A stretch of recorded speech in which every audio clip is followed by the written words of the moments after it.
by some, hated by maybe a bit more, misunderstood by nearly everyone, still over a year and a half later, any mention of the campaign within Black Ops 3 will trigger a comparison that is sort of a letdown of an ending. But really, the campaign is a genius craft of storytelling and narrative. It just doesn't say it flat out like other installments of the Black Ops campaign.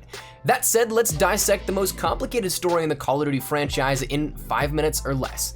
And start the clock now. So, the story that you played is not chronologically sound, and that's a huge portion of why the ending may have been a lot of a letdown for some. The ending, while yes, I guess, is the ending of the game, chronologically was not the end of the timeline. That real final chapter was actually the first mission of the Black Ops 3 campaign, and everything to follow after is all the events that happened beforehand. When you take a look at the loading screen for the Black Ops 3 first mission entitled Black Ops, it whizzes by pretty fast, as do all the other loading screens. But this one is key, and it's something that is incredibly easy to overlook. You're hyped to jump into the campaign, you just finished the first opening crawl sequence and loading cinematic.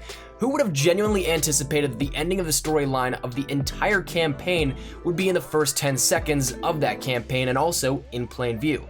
But if you slow this down, you can see that it's a mission log report from John Taylor, detailing the events of the first mission after they had happened. You, the player, were the only survivor of the mission and your squad outside of Taylor's team and Hendricks.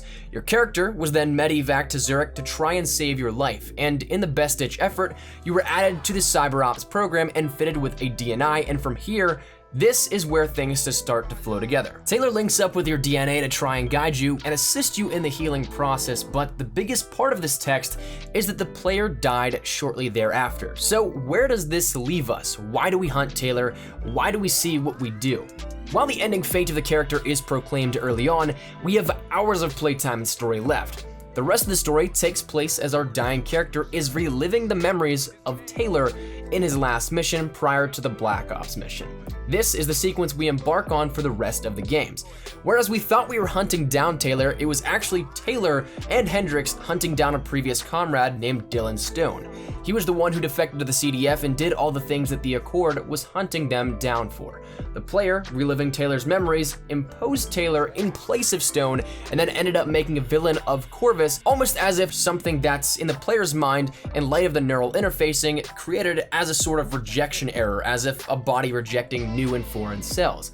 But outside of this idea to relive somebody else's memories, what else can there be to hint towards this? Because there's actually quite a lot. Let's start out with some things about reality and the time remnants. At various points in times, your character will seemingly be out of focus, forgetting where they are, what they're doing, and this is all a subtle way to tell you that the reality that you're following isn't actually reality at all. Another example is our run-ins with Lieutenant Khalil. When we first meet him in the campaign, we feel like we know him, but he doesn't know us. And this is because we know him from the very first mission, which chronologically is the last, and from the Cairo Uprising in the second to last mission in the campaign, where he's already a steady and well-known character that we've helped out. We know him from our run-ins, but at the point in time when we meet him, we don't. Additionally, we also see some persona splits and death itself.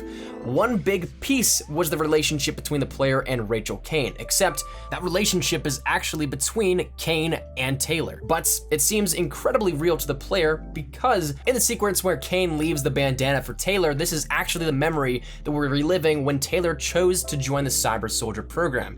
And where then she leaves the bandana, that can also be seen on Taylor's arm in the first mission, the only real mission.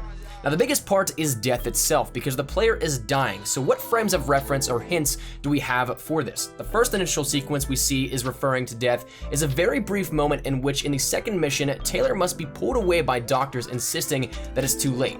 Taylor believes there's still time to save us, the player, but ultimately cannot do anything to save our fates, but the game continues to play out for a few more hours, and the reasoning is found in the hidden layering between things such as Sarah Hall's death. This sequence really comes down to where we're supposed to pick up on the hidden layering, that being the death's fleeting seconds can appear as minutes, hours, days, weeks, whatever you want to choose, but it's to showcase the final moments of the human consciousness before death are prolonged. So that means that this entire mission, while only taking a few seconds, seems like like much longer in the grand scheme of things. This is also the entire point of the overarching storyline and the following moments after the first mission.